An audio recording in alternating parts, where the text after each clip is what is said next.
Olá meninas, boa noite, tudo bem com vocês? Bom, estamos partindo para a nossa última aula, né? Estamos encerrando o nosso conteúdo hoje e logo após o vídeo da aula vocês vão estar recebendo a atividade avaliatória, tá bom? Não se preocupem, porque todo o conteúdo da atividade avaliatória está nos vídeos das aulas que eu já passei para vocês. Mas eu gosto de fazer uma revisão no último vídeo para vocês não terem aquela dificuldade de se situarem no vídeo das aulas, tá bom? Então vamos lá, prestem atenção porque é uma revisão para a atividade avaliatória de vocês. No decorrer da história do Brasil, ele teve vários picos de desenvolvimento econômico, mas em nenhum desses momentos a educação foi colocada como eixo central. Então, assim, o Brasil nunca se preocupou em colocar a educação para que fosse investido de uma forma que tivesse um retorno econômico. Então, assim, apesar de todo o desenvolvimento que teve, a educação sempre ficou em segundo plano. Aí vem lá, que fatores são necessários para melhorar o crescimento econômico a partir da educação? Presta atenção. Fatores necessários para melhorar a economia a partir da educação. Qualificação e formação de professores, né? Mão de obra qualificada.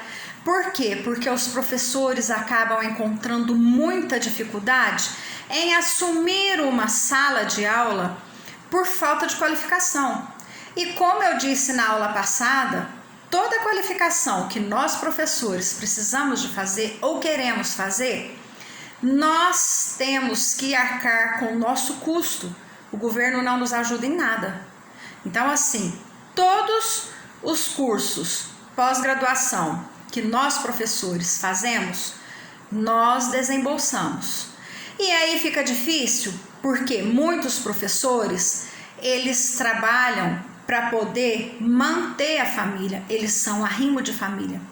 Então, eles não têm como tirar um valor daquele salário para poder fazer um curso. Então, muitas vezes eles acabam ficando desqualificados, sem formação. Esse é um dos motivos da falta de qualificação da educação, da falta da educação melhorar para o desenvolvimento econômico. Outro fator é criar políticas para a educação infantil e para repensar o ensino médio. Então vamos falar da educação infantil primeiro. Por que políticas para a educação infantil? Já foi comprovado em vários países e por vários economistas que quando o país investe na primeira infância ou na educação infantil, o retorno econômico desse país é muito maior, porque quando chega na vida adulta, essa criança não vai dar um gasto para o governo, porque ela já vai estar bem preparada. Então é melhor investir na educação infantil para que esse adulto cresça um adulto com pleno conhecimento de causa do seu estudo. E por que repensar o ensino médio? Esse fator, na verdade, era para ter sido colocado em prática em 2020. Aí o que aconteceu? Veio a pandemia. O que era esse fator? Era aumentar um ano do ensino médio de 3 anos para 4 anos. Para quê?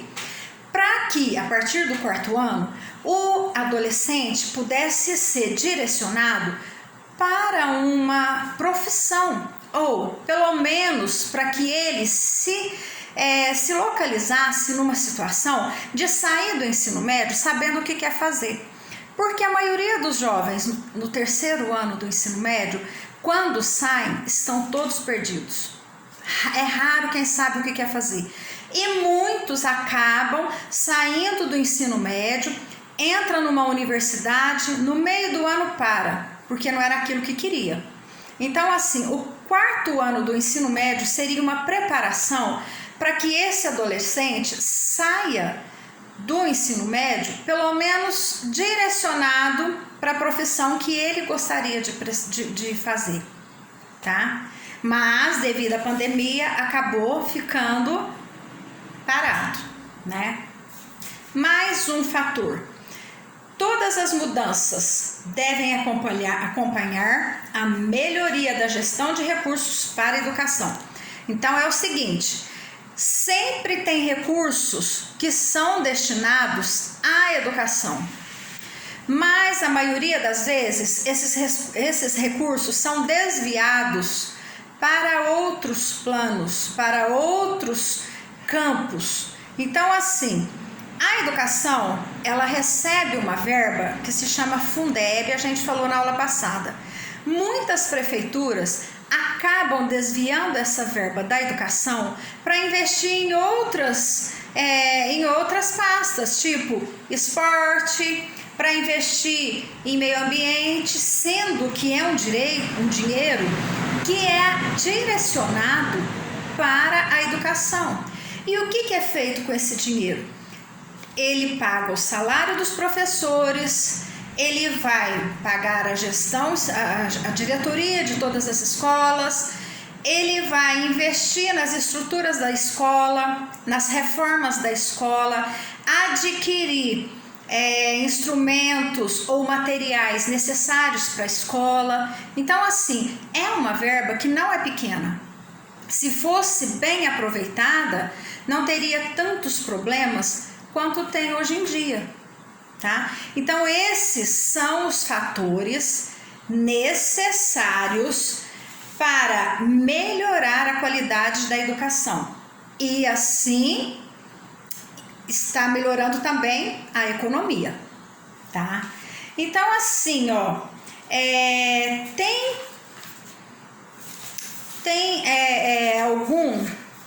de alguma forma a má qualidade da educação acaba prejudicando o crescimento do desenvolvimento econômico. Como que a má qualidade prejudica? É quase que os fatores são para melhorar. Agora aqui a gente vai falar o que atrapalha, o que faz com que a qualidade da educação fique baixa. A falta de qualificação dos profissionais, né? Quanto mais esses profissionais são qualificados, mais aumenta o potencial da economia. Isso é fato, tá? Precisamos aumentar a escolaridade média, mas não adianta aumentar a escolaridade se a qualidade do ensino continuar sendo a qualidade de ensino baixa. Aí nós não vamos ter retorno positivo. Há diversas formas de medir o impacto da educação na economia.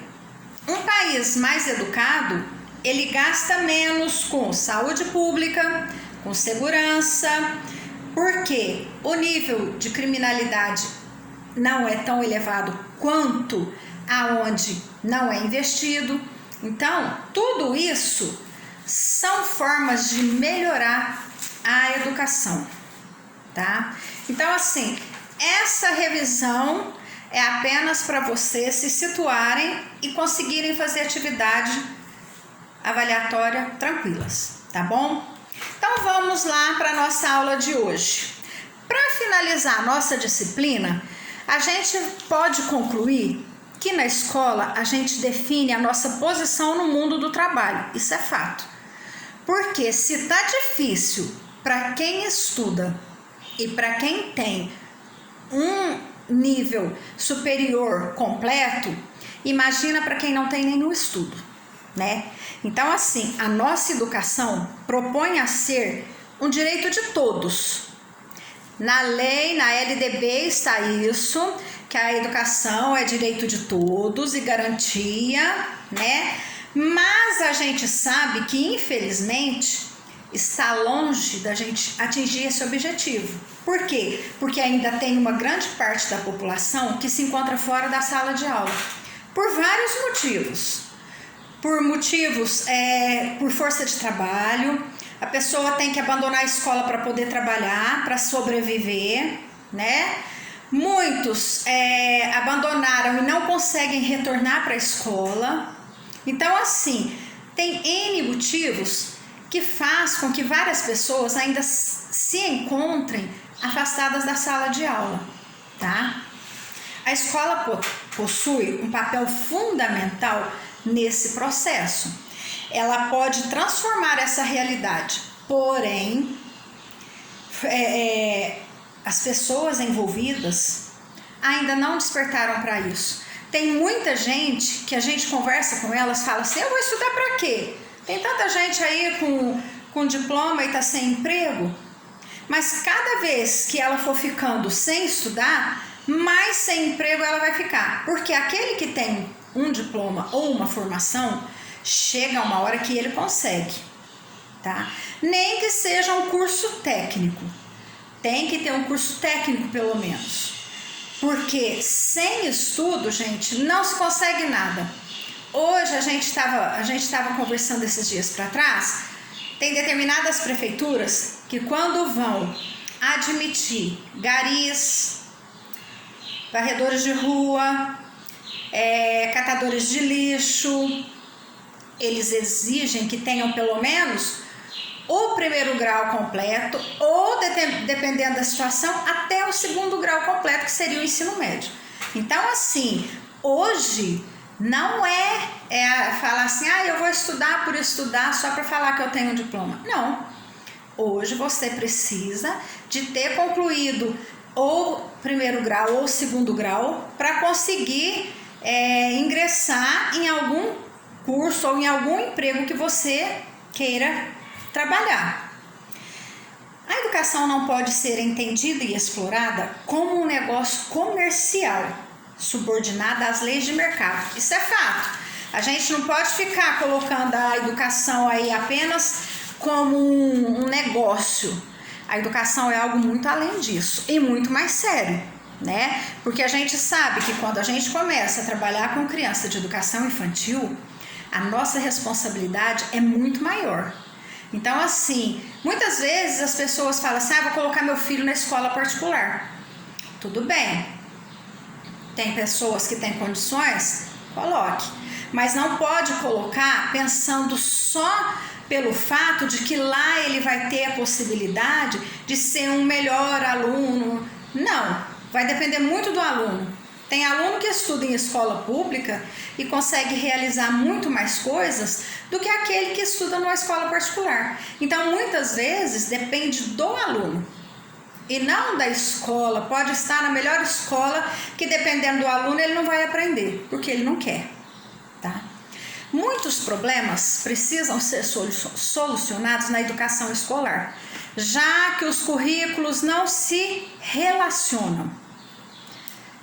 O insucesso escolar vem da ideia de um aluno fracassado que não progrediu nem no nível de conhecimento e nem no nível pessoal.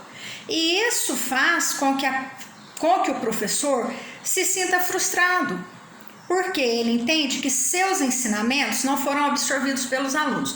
Então, assim, muitas vezes a gente encontra problemas dentro da sala de aula diversificados de acordo com as dificuldades de cada aluno. E tem aluno que chega no início do ano sem saber nada, a gente trabalha com ele o ano todo e ele termina o ano sem saber nada. Muitas vezes a gente se sente frustrado por não conseguir um sucesso com esse aluno, mas não está apenas na nossa capacidade de ensinar. Muitas vezes esse aluno ele apresenta uma dificuldade maior de aprendizagem. Então, assim, quando a gente detecta uma dificuldade maior em nossos alunos, nós precisamos trabalhar diferenciado com eles para que a gente possa obter um sucesso no final do ano. Mas a gente não pode se sentir frustrado, porque senão a gente vai se colocar numa posição de que a gente é um mau profissional.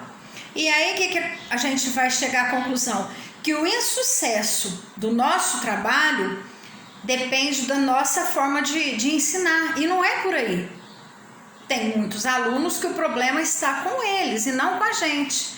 E isso acaba acarretando um problema que leva o professor a se tornar um ser desestimulado, um ser com vontade de parar sua profissão, e não é assim.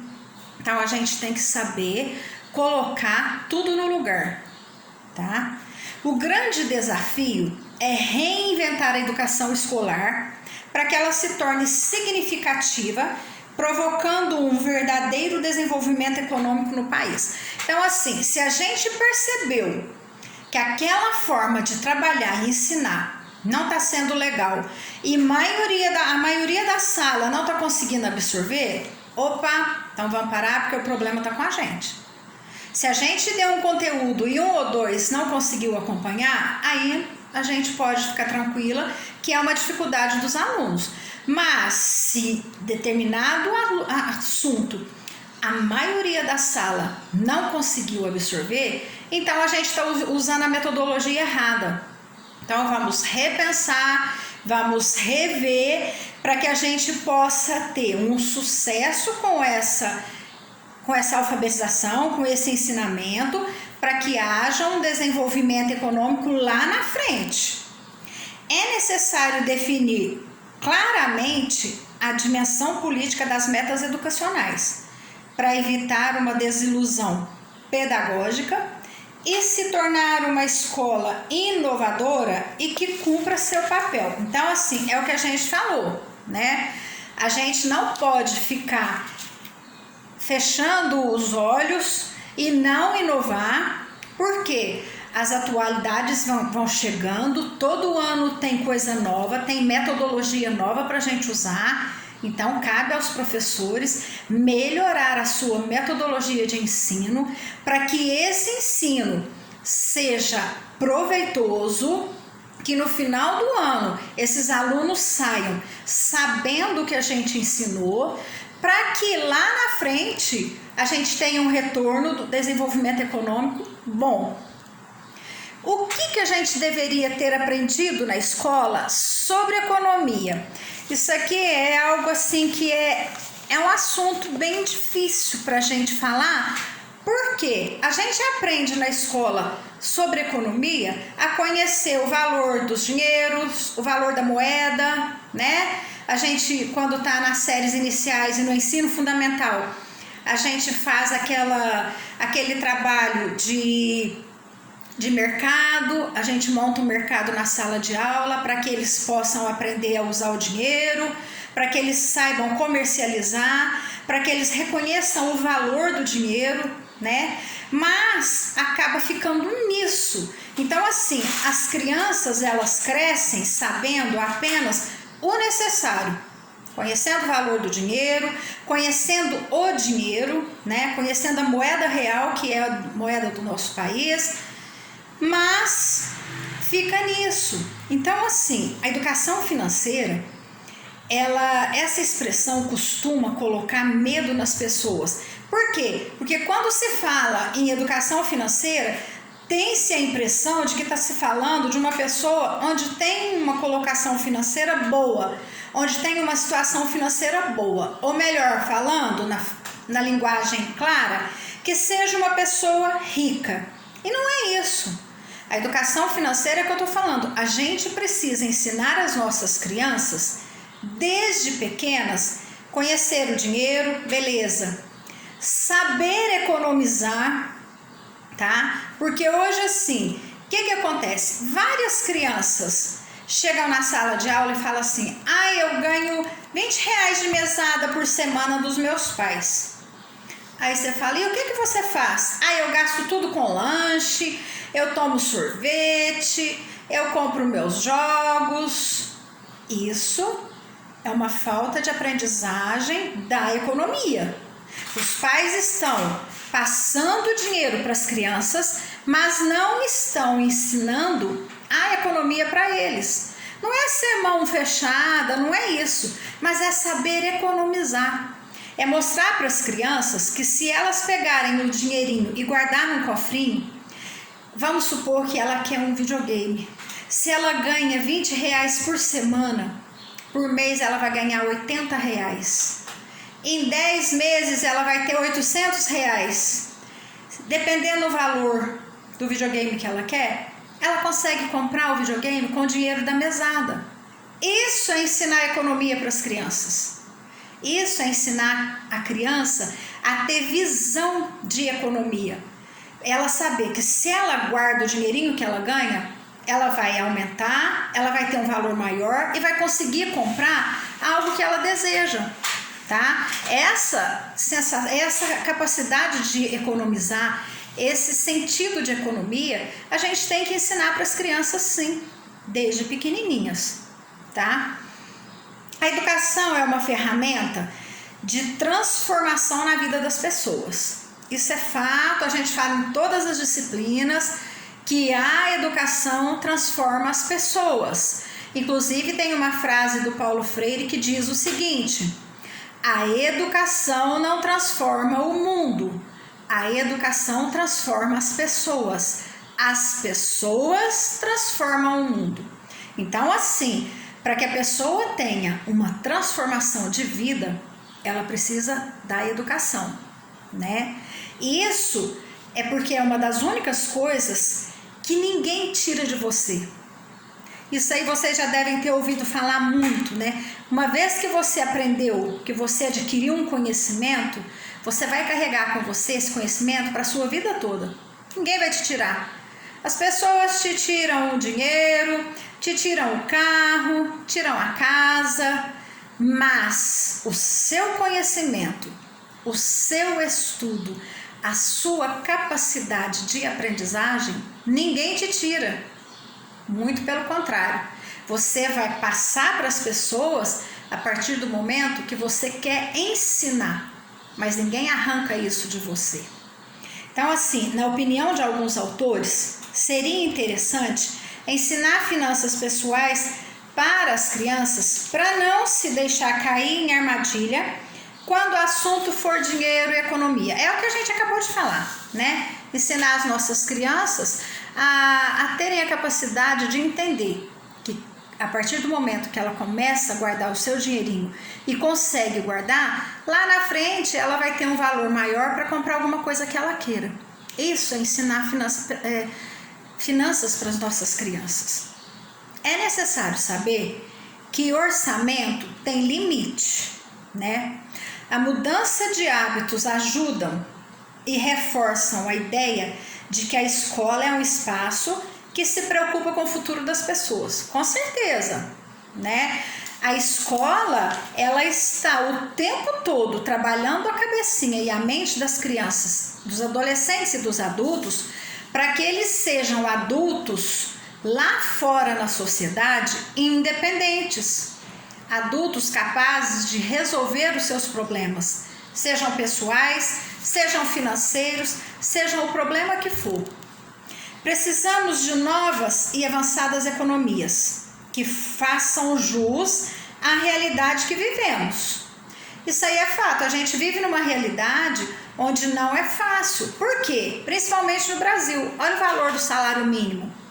Hoje, então, com a pandemia, a gente chegou num patamar onde a inflação está lá em cima.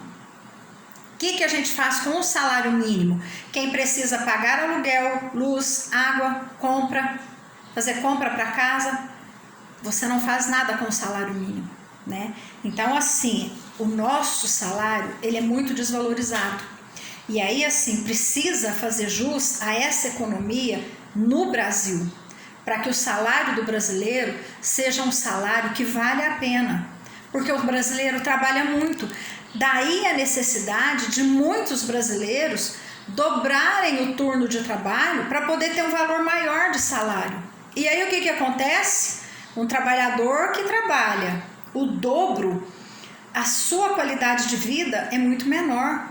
A chance de adquirir uma doença é muito maior. Então, assim, precisamos preocuparmos com a realidade da economia, né? Mas também precisamos enxergar a nossa realidade. A gente não pode acabar se jogando, se entregando, se matando de trabalhar, né? Porque em primeiro lugar está a nossa saúde. Economia, nós vivemos num momento da economia que muitas dessas situações elas não dão suporte e não respeitam a capacidade de recuperação diante de um sistema financeiro. Então, assim, A gente precisa de um sistema financeiro igualitário, porque na maioria das vezes a desigualdade financeira no nosso país é muito grande. Uns ganham muito, outros ganham pouco.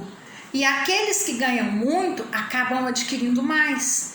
E quem está ganhando pouco vai ganhar sempre menos. Por quê? Porque a inflação sobe. E aqueles que têm alguma empresa, alguma coisa, acaba conseguindo adquirir um maior valor. E aquele que ganha menos vai acabar ficando numa situação precária, porque o salário vai perdendo seu valor, tá? O mundo está vivendo um grande período de transformação, no qual atinge valores e estruturas que não dão mais conta de viver economicamente de maneira razoável. Então, assim, é triste a gente pensar nisso, mas atualmente, principalmente no Brasil, a gente tem passado por situações financeiras muito difíceis, né? Tem pessoas, pais de família, que estão assim, perdidos, estão se endividando, estão fazendo empréstimo para poder pagar dívidas. Por quê? Porque o salário está defasado com o valor da inflação.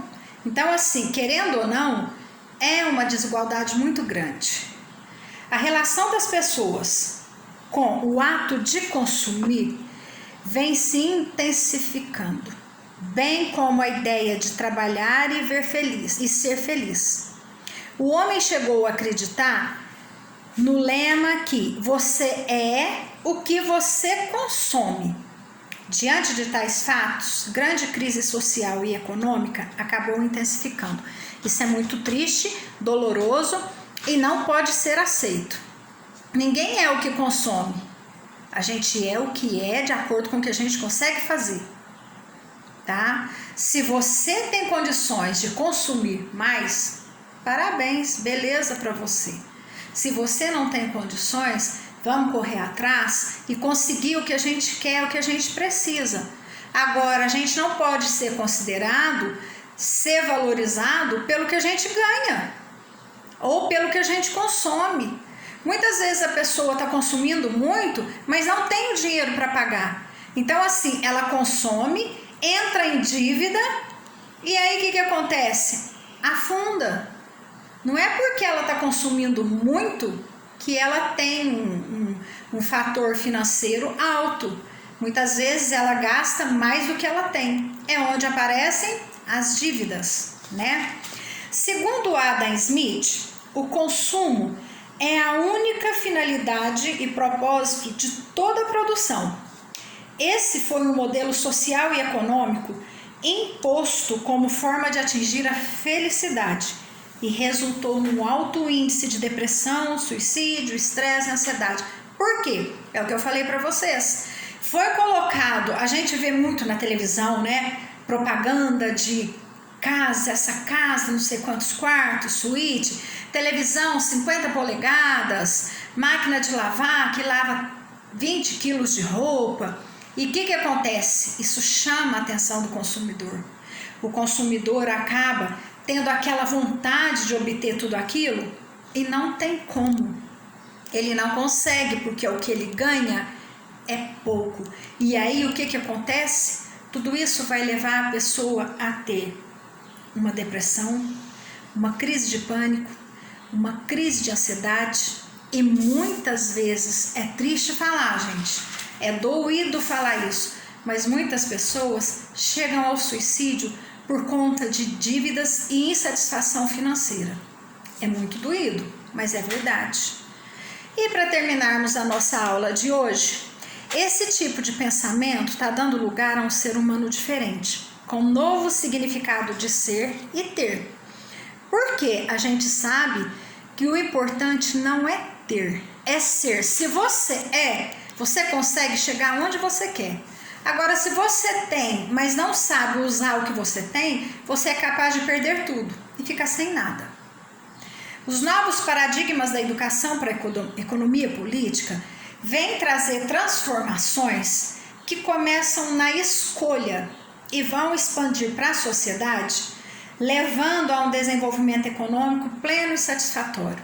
Então, assim, a gente vai conseguir obter um desenvolvimento econômico satisfatório quando a gente sabe o que a gente quer, quando a gente faz a escolha correta, porque tem muitas pessoas que não têm condições de fazer determinada coisa e ela quer porque quer e ela faz aquela escolha e acaba sendo uma escolha errada. E aí o que acontece? Essa escolha vai levar ela numa situação financeira negativa. E aí é onde a pessoa fica frustrada, deprimida. Então, nós precisamos saber fazer as nossas escolhas. Não adianta querer ver além do que a gente pode. A gente tem que ter ambição, porque quem não tem ambição não vai para frente. Isso é fato. Mas não ganância. Tem pessoa que por ganância perde tudo. Por querer demais, não consegue ficar nem com aquilo que seria capaz de ter. Combinado, meninas? Então a nossa aula de hoje termina por aqui, tá? Muito obrigada pelo período que a gente ficou juntas. Espero que no próximo ano a gente se encontre novamente, tá bom? A nossa disciplina se encerra agora, a nossa aula também. Logo após o vídeo eu estarei enviando a atividade avaliatória de vocês. Combinado? Um beijão e muito obrigada. Fiquem com Deus.